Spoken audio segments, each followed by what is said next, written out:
이 광고는 팟캐스트 생선장수 부동산 염장지르기의 진행자 정한영 조합원 제공입니다.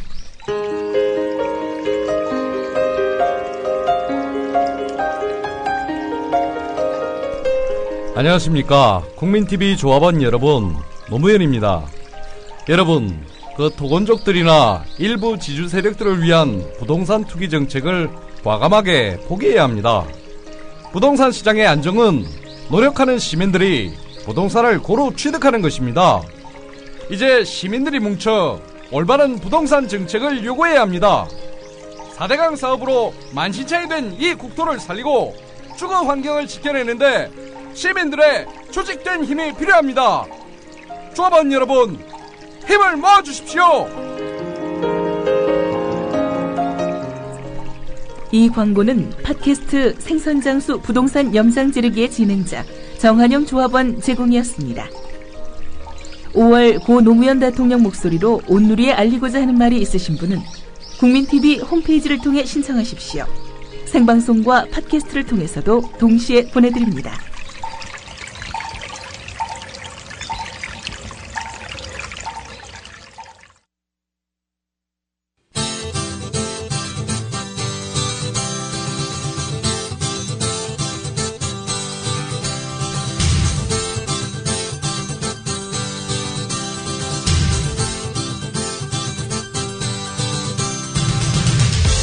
투박하지만 정직하다. 비평을 비평하는 남자 서영석. 그가 바라본 세상. 사설과 칼럼을 통해 오늘을 짚어본다. 서영석의 라디오 비평.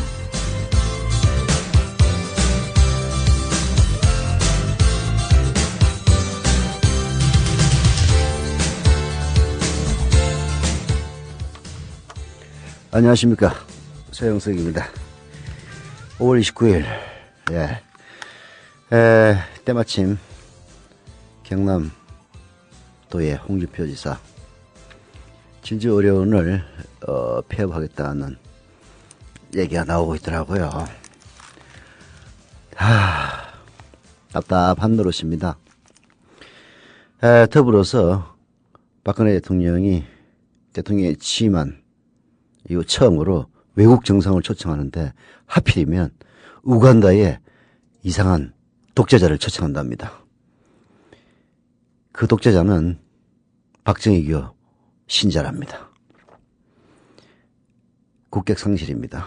초청하려면은 경제민주화, 복지 이런 글로 제가 보기엔 사기처럼 보입니다만은 집권하셨으니까 노르웨이라든지 스웨덴 이런 북유럽의 복지강국 총리나 대통령을 초청하면 얼마나 좋았겠습니까? 박근혜 대통령 주변에서 외교를 담당하는 분들 정말 머리에 변만 들은 것 같습니다. 자, 라디오 비평 시작합니다.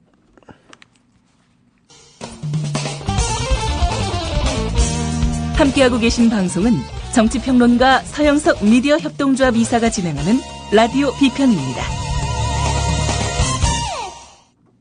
네, 방금 들어온 카톡은 피자 헛에서 온 카톡이었습니다.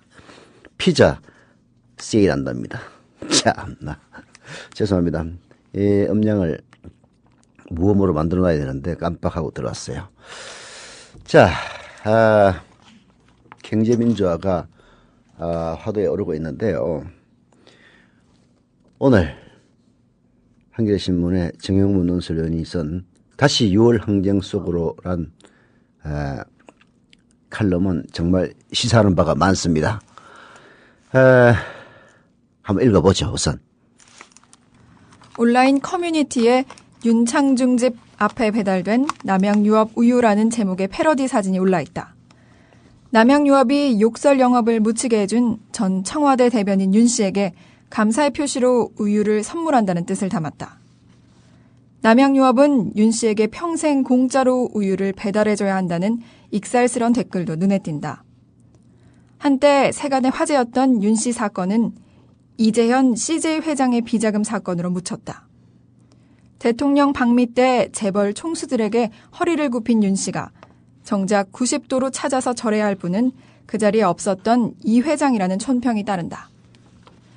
CJ 이 회장 사건은 재벌 비자금의 종합판이라고 할 만하다. 선대 회장으로부터 물려받은 재산을 상속, 증여세를 내지 않으려고 그룹 임직원 명의의 차명 계좌에 묻어뒀다. 시세 조종 등 주가 조작 냄새가 물씬 나는 방법으로 그 돈을 부풀리고 계열사 부당 지원 등으로 새롭게 조성한 비자금을 한데 엎쳤다. 차명 재산의 꼬리가 잡히자 모두 선대 회장한테서 물려받은 재산이라고 둘러대며 로비로 무마하려 한 것까지 삼촌인 이건희 삼성 회장을 닮았다.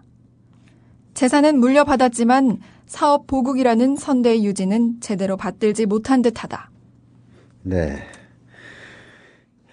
정영무 논설위원이 윤창중에서 시작해서 남양유업으로 남양유업에서 CJ 이재현 회장 사건까지 언급한 것은 사실은 다른 이야기를 하기 위해서죠.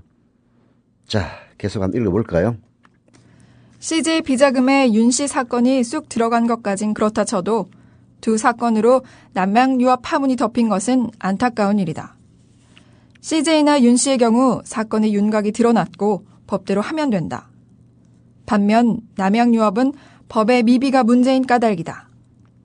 을의 분노와 아우성이 본물을 이루지만 제도적으로 보완하지 않으면 아무 소용이 없다.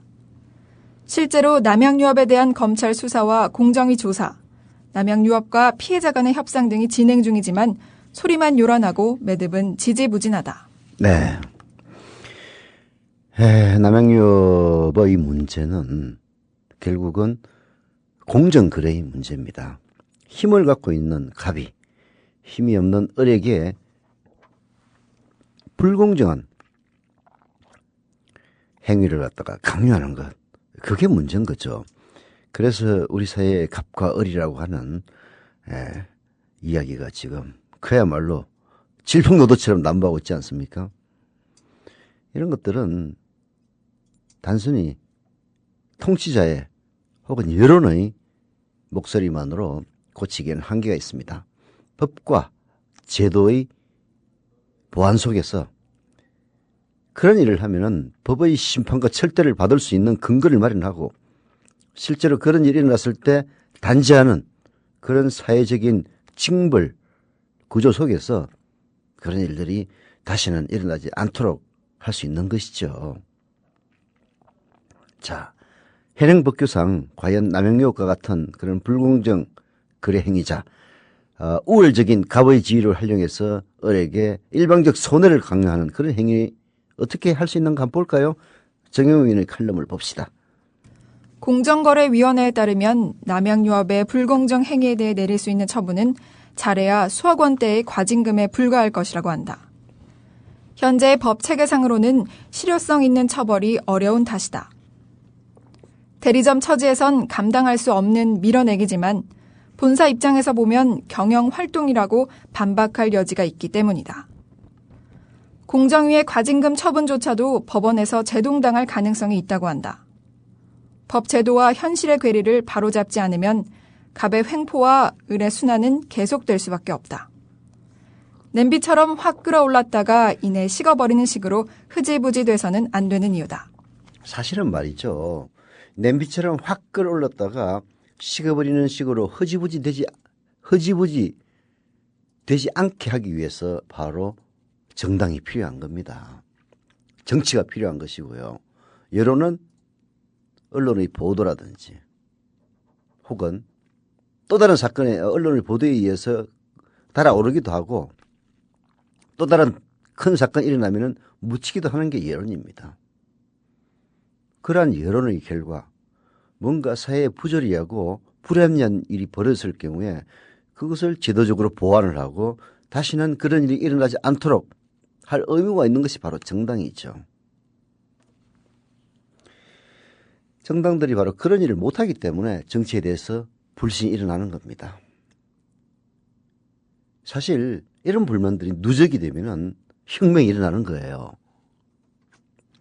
그래서 사회가 그야말로 종기가 골물대로 골마서 터지는 그런 일이 없도록 정당을 만들어서 특히 야당의 역할이 중요하죠. 여당은 결국은 그 사회의 기득권과 밀접한 관련을 맺을 수밖에 없는, 물론 우리나라 여당이 좀 문제가 많아서 그렇기도 하죠. 뭐 세상의 모든 여당이 그렇지는 않습니다만은 한국적 상황에서는 야당이 그런 문제에 대해서 적극적으로 문제를 제기하고 입법에 대해서 노력과 시도를 하고 해야 합니다. 지난 정권에서는 야당인 민주당이 의석수가 너무 적어서 하고 싶어도 못했다. 변명이라도 할 수 있었겠지만은 지금 민주당은 의석이 127석이나 됩니다. 물론 과반에는 훨씬 미치지 못한 그런 의석이긴 합니다만은 최소한 여당인 새누리당을 압박해서 뭔가 액션을 취할 수 있도록 할 수 있는 여지는 충분히 늘려 있는 거죠. 자, 이런 사정을 염두에 두고 정영문 논설위원의 칼럼을 한번 봅시다. 여야가 세 달 임시국회에서 경제민주화법 등 민생 법안을 우선 처리하기로 합의했지만 결이 다르다. 새누리당 지도부는 경제계 전반에 미치는 영향을 시간을 두고 살펴야 한다며 갑을 상생론과 속도 조절론을 흘리고 있다. 문제는 턱없이 기울어진 운동장이다. 상생과 속도를 들먹이는 것은 이를 근본적으로 바로잡을 생각이 없다는 뜻이다. 당 지도부가 갑의 횡포 방지책으로 꼽히던 집단 소송제에 유보적인 태도를 취하는 데서 드러난다. 집단 소송제는 기업의 부당 행위로 인한 피해자가 소송에서 이기면 나머지 피해자도 같이 배상받을 수 있도록 하는 제도다. 게다가 의뢰 의지처인 공정거래위원장은 대리점 99%는 문제가 없다고 엉뚱한 소리를 한다. 재벌의 강력한 반발에 관료들의 재벌 편들기, 새누리당의 재벌 눈치 보기가 더해져 강한 반동 기류가 형성됐다. 네, 속도를 조절한다는 이야기는 매우 정치적인 용어죠. 안 하겠다는 얘기입니다. 안 하겠다고 하면은 여론으로부터 몰변을 맞을 것 같으니까 야, 이 속도를 조절해야 된다는 이런 그야말로 된장 같은 용어를 등장시키는 거죠. 무슨 얼어 죽을 속도 조절입니까? 속도를 조절하겠다는 얘기는 안 하겠다는 얘기를 완곡하게 표현한 것이 불가합니다. 왜 그런 이야기를 하겠습니까? 결국은 재벌의 로비라든지 관료들과 결탁한 재벌, 말하자면 우리 사회의 기득권의 고리가 자기들에게 불리하게 작용되는 국회 입법 활동을 원천적으로 방해하고 있는 겁니다. 정말 아이러니한 것은요, 새누리당 그리고 박근혜 대통령 그리고 재벌 거의 한 몸과도 비슷한 그런 사회의 기득권 고리를 이루고 있습니다. 그런 박근혜 대통령이 경제민주화와 복지를 공약으로 내세웠다고 거기에 홀라당 넘어가는 그런 국민들을 보면은 우리는 아직도 멀었다는 생각이 듭니다. 네. 정영무 의원의 칼럼에서 백미는 바로 끝부분입니다. 이 칼럼은 이렇게 이야기하고 있네요. 지난 1987년 전두환 독재정권 시절 학생 시민들은 6월 항쟁으로 직선제 개헌과 민주화를 이끌어냈다. 당시 시위를 주도했던 20대 청년, 학생, 30대 노동자와 회사원들은 공교롭게도 자영업의 최전선에서 독재정권 못지않은 자본 권력의 핍박에 시달리고 있다. 26년 전 정치적 자유를 쟁취했듯이 경제적 평등을 위한 6월 항쟁에 다시 나서야 할 상황이다. 온오프 공간에서.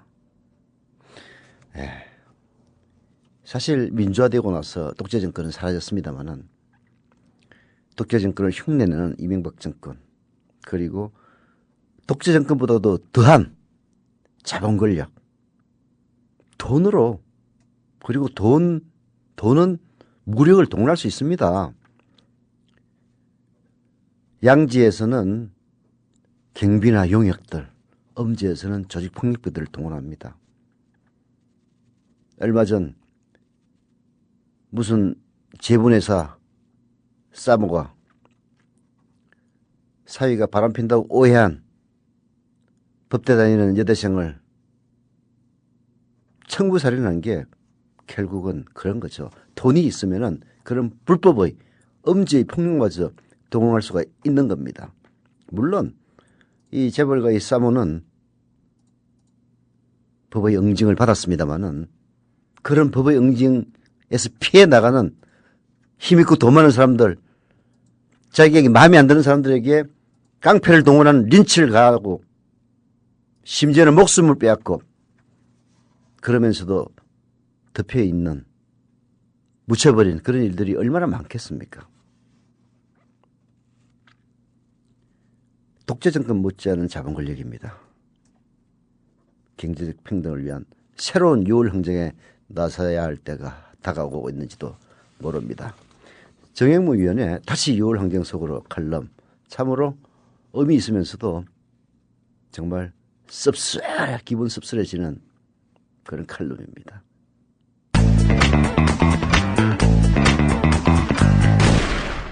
(27년) 전, 26년 전인가요? 1987년 6월 항쟁 때 바로 제 곁을 지나갔던, 지금은 기억도 잘 나지 않은 청바지에 티를 걸친 여대생 얼굴이 기억이 납니다. 그것 때문에 이 노래를 든 건 아니고요. 참 그때 6월 항쟁 때 특히 이한열 연대 앞에서 이해주 교수의 진원춤이었죠. 그리고 그 상해가 서울역으로 옹구되는 그 과정을 지지하면서 저도 많이 울었습니다. 체류탄 때문에 난 눈물인지는 잘 모르겠는데요. 그때 제가 달려가면서 제 곁을 스치고 지나갔던 그분은 사실 저하고 아무 관계도 없는 분인데 지금도 기억에 선합니다. 그 뒤로 만난 적도 없고 통성명을 나눈 적도 없지만은 지금 조합원이 11,921명입니다. 12,000명을 향해서 달려가고 있습니다. 제 시간대에 12,000명이 되기를 기대합니다. 사실 제가 요즘 제 시간대에 가입한 분들에게는 방송이 끝나고 나서 전화를 드립니다. 다행인지 불행인지는 모르게 한 7명에서 9명 수준이기 때문에 전화하는 데는 큰 어려움은 없는데요. 김용민 PD 같은 경우에는 자기 시간대에 많이 가입을 하는 것 같은데 어떻게 전화를 할지 참 걱정 많이 되더라고요. 이렇게 소통하는 미래협동조합, 지금 출발은 미약하지만은 여러분들의 조합원 가입이 늘어나고 주변의 가입을 독려하고 주변의 청취를 유도하는 이런 일들이 지속적으로 전개되면은 올해 안에는 영향력 있는 그런 언론으로 충분히 클 수 있다는 확신을 하고 있습니다. 자, 두 번째 제가 선정한 칼럼은요, 한국일보 이희정 선임 기자의 칼럼입니다. 제목은 종편의 생존법과 정권의 의지. 언론을 흔히 사회의 공기라고 일컫지만 잘못하면 흉기가 될 수 있다. 종합편성 채널 TV조선과 채널A의 5.18 북한 개입설 보도 파문은 사회적 책임을 망각한 언론이 얼마나 무시무시한 흉기가 될 수 있는지를 여실히 보여줬다. 스스로를 철없는 일배충 수준으로 격하한 보수 언론의 행태가 안쓰럽지만 그들의 한심한 역사 인식에 앞서 먼저 따져야 할 것은 저널리즘의 기본 원칙이다. 언론이 누군가의 주장을 보도할 때 취재원의 신뢰성과 주장의 근거, 그 근거의 사실 여부에 대한 검증이 전제돼야 함은 새삼 강조하는 것도 나쁘끄러운 기본 중의 기본이다. 파문이 커지자 떠밀리듯 사과를 하기 전까지 이들 방송사와 프로그램 제작진은 5.18을 왜곡, 폄훼할 뜻은 없었다는 말만 되풀이했다. 이 말이 거짓이 아니라면 이들은 저널리즘의 기본은커녕 자신들이 내보낸 방송이 어떻게 받아들여지고 어떤 파장을 일으킬지조차 몰랐다는 얘기다. 한마디로 나 바보 선언이나 다름없다. 사회적 책임을 망각한 언론이 얼마나 무시무시한 흉기가 될 수 있는지 여실하게 보여준 것이 바로 한국 사회의 종편입니다. TV조선과 채널A. TV조선은 잘 못 들어보시는 분도 많겠습니다만은 북한의 그 언론이 아니고요. 조선일보가 운영하고 있는 종편입니다. 채널A는 동아일보가 운영하는 종편이죠. 예, 사회적 흉기화한 조선일보와 동아일보 종편에 대해서 한국일보 이희정 선임 기자가 아주 통일하게 비판하고 있습니다. 자, 계속 들어보죠. 사실 종편의 5.18 민주화운동 왜곡은 이번이 처음이 아니다. 채널A는 지난 1월 뉴스와이드를 통해 5.18 광주에 절대로 북한 특수군이 왔다는 것을 증명했다는 극우 논객 지만원 씨의 주장을 여과 없이 내보냈다. 어디 5.18 폄훼뿐인가? 그동안 종편 채널들은 자질이 의심스러운 자칭 정치평론가, 억지 주장과 기행으로 공론장에서 이미 퇴출되다시피 한 과거의 논객들을 불러내 욕설과 막말, 궤변의 경연을 펼치게 함으로써 값싸게 시청률을 올리려는 전략을 써왔다. 종편 선정 당시 방송통신위원회가 내세운 명분 중 하나인 일자리 창출을 괴이한 방식으로 실현한 셈인데 박근혜 정부에 씻기 어려운 오욕을 남긴 윤창중 전 청와대 대변인도 그 수혜그룹의 한 사람이었다. 네, 값싸게 시청률을 올리기 위해서 그야말로 쓰레기 싸구려 그런 자칭 정치평론가들을 동원하고 저도 작년 12월 대선 전에 하도 종편이 개판이라 그래가지고 저도 좀 나가봤어요. 그래서 만나게 된 자칭 정치평론가들 수준 보니까 야, 이런 저질들하고 같이 방송을 해야 되는 게 정말 쪽팔리더라고요. 물론 제가 나가가지고 아주 그냥 개박살을 다 내놨는데 그래서 그 토론하고 나면 전부 다 약이 올라가지고 그냥 울그락부락 하는 모습이 아주 재밌더라고요. 예. 여러분들도 잘 아는 김행, 정미용 씨도 지금도 아마 MBN 동영상 남아있을 겁니다. 아주 개박살을 내놨죠. 예. 그러고 나서 박근혜 씨가 대통령에 당선되니까 아무도 안 부르더라고요. 그리고 그때 저한테 박살이 났던 자칭 정치평론가라는 작자들이 여전히 방금 우리 이희정 선임 기자가 얘기했듯이 욕설과 막말, 궤변의 갱년을 펼치고 있었습니다. 자, 이런 종편 과연 어떨까요? 그 속사정을 이희정 선임 기자의 칼럼을 통해서 한번 봅시다. 이런 비루한 생존 전략에도 불구하고 종편 사업자들이 처한 현실은 남루하기 짝이 없다.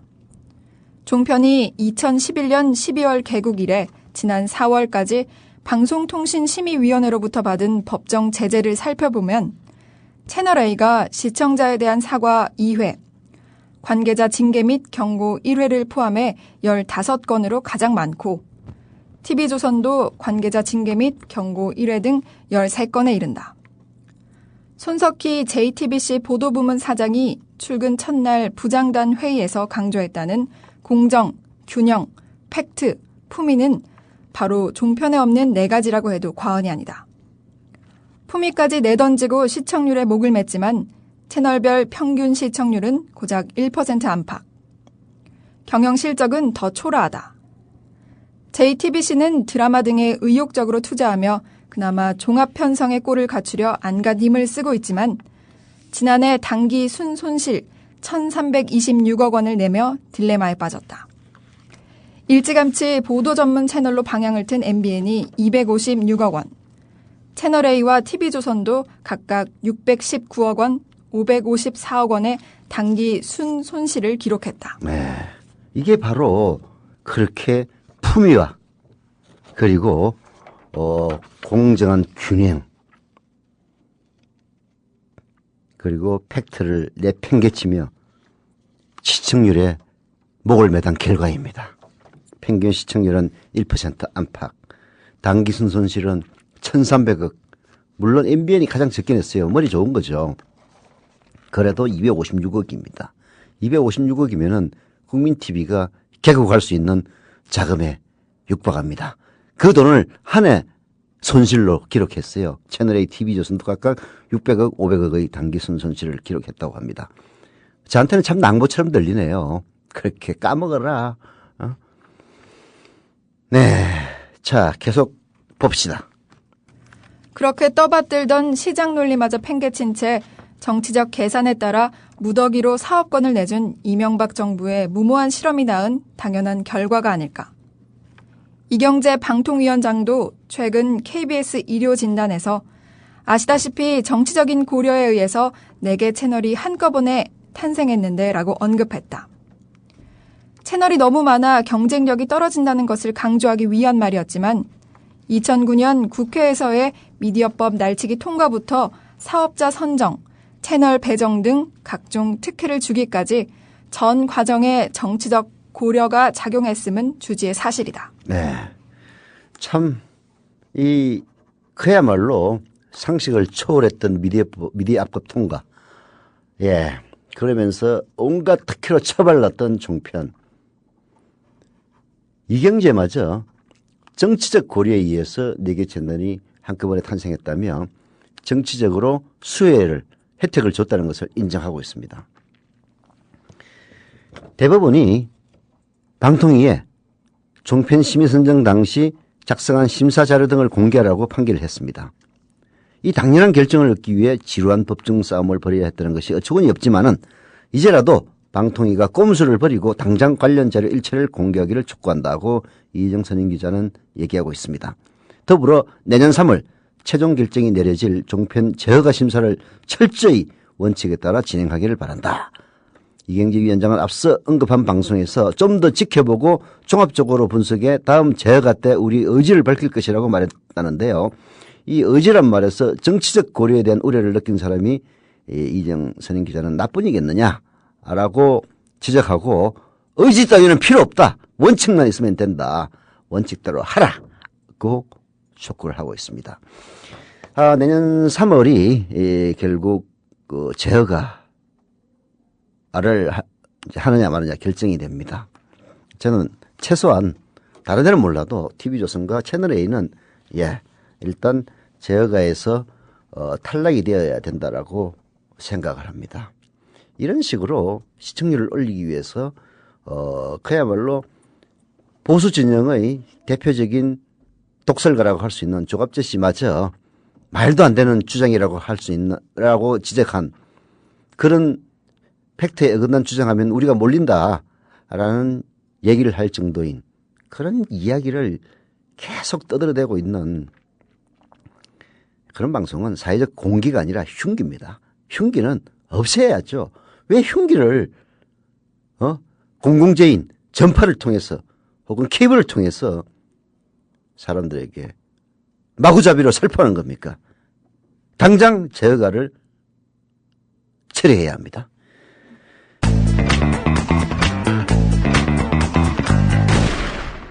한겨레신문에서 너무 많이 한다라는 지적에도 불구하고 아까 정영문 논설위원의 칼럼에 이어서 이번에는 김선주 칼럼을 선택을 했습니다. 시간제 일자리에 대한 박근혜 대통령의 언급을 화두로 쓴 건데요. 김선주 씨는 결국은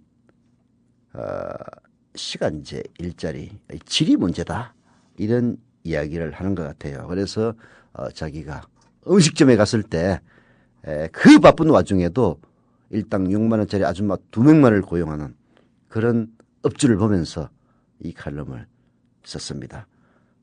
그 앞부분 2개는 생략하고 핵심으로 바로 들어가 보죠. 박근혜 대통령이 수석 비서관 회의에서 시간제 일자리가 좋은 일자리라며 시간제 일자리에 대한 인식 전환을 요구했다. 이름을 바꿀 필요가 있다는 것이다. 박근혜 대통령이 뭔가 구체적이고 현실적인 문제에 대해 힘주어 발언할 때마다 그 취지가 아무리 좋아도 비현실적으로 들린다. 전임 이명박 대통령은 무슨 일이든 내가 해봐서 아는데, 내가 겪어봐서 아는 대로 입길에 올랐다. 박근혜 대통령은 어떤 일도 해본 적 없으니까 현실을 너무 모르는 공주처럼 저런 말을 한다는 비판을 받게 돼 있다. 어쩔 수 없다. 태생적 한계다. 시간제 일자리 문제도 그렇다. 시간제 일자리는 기본적으로 시간당 최저임금 5,000원을 기준으로 하고 있다. 이름이 나빠서 안 하는 게 아니다. 취급이 형편없어서 안 하는 거다.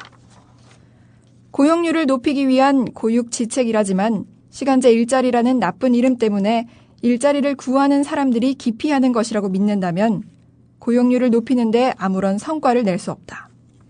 인식 전환이 필요한 대상은 시간제 일자리를 구하는 사람들이 아니라 일자리를 창출해야 하는 쪽이며 그들의 필요와 고민에서 나와야 한다. 공급자의 문제지 수요자의 문제가 아니라는 말이다. 그러니까 시간제 일자리에 대해서 인식이 나쁜 거는 시간제 일자리가 실제로 나쁘기 때문에 인식이 나쁜 거예요. 시간제 일자리를 하면은 사대보험에서도 제외가 되고 시간제 일자리를 하면은 시급도 형편없고 거의 최저임금에 가깝습니다. 시간당 5,000원이라고 하면은 하루 8시간을 근무하면은 4만 원 받게 됩니다. 한 달 내내 휴일도 없이 일을 해봤자 120만 원을 받는 거예요. 그렇지 않습니까? 그런 상황에서 누가 시간제 일자리를 원하겠습니까?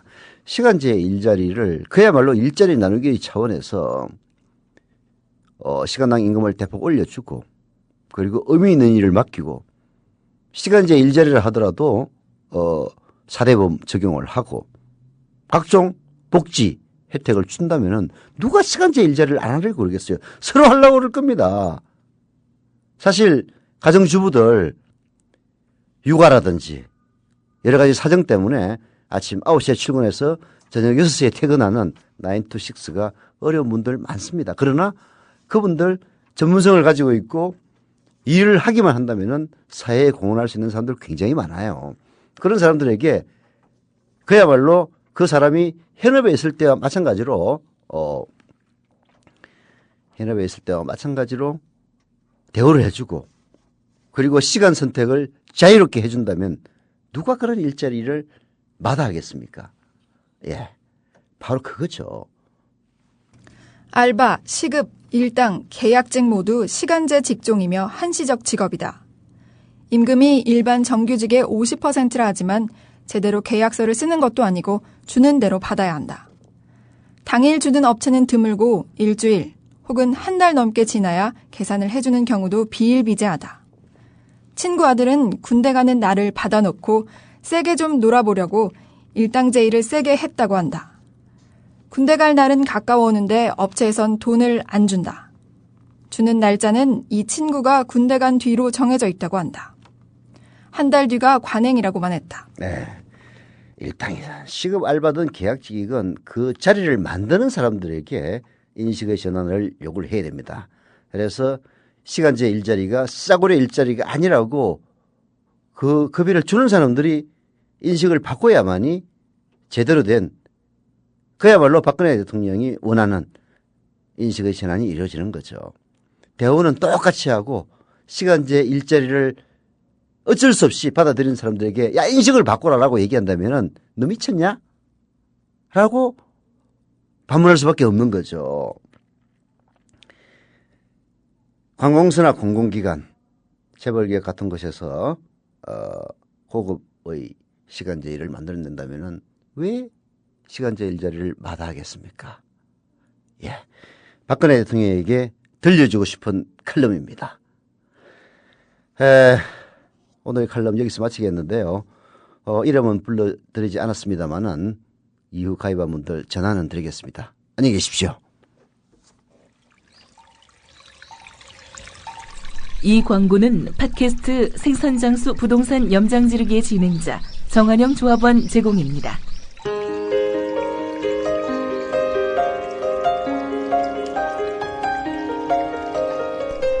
안녕하십니까. 국민TV 조합원 여러분, 노무현입니다. 여러분, 그 토건족들이나 일부 지주 세력들을 위한 부동산 투기 정책을 과감하게 포기해야 합니다. 부동산 시장의 안정은 노력하는 시민들이 부동산을 고루 취득하는 것입니다. 이제 시민들이 뭉쳐 올바른 부동산 정책을 요구해야 합니다. 4대강 사업으로 만신창이 된 이 국토를 살리고 주거 환경을 지켜내는데 시민들의 조직된 힘이 필요합니다. 조합원 여러분, 힘을 모아주십시오. 이 광고는 팟캐스트 생선장수 부동산 염장지르기의 진행자 정한영 조합원 제공이었습니다.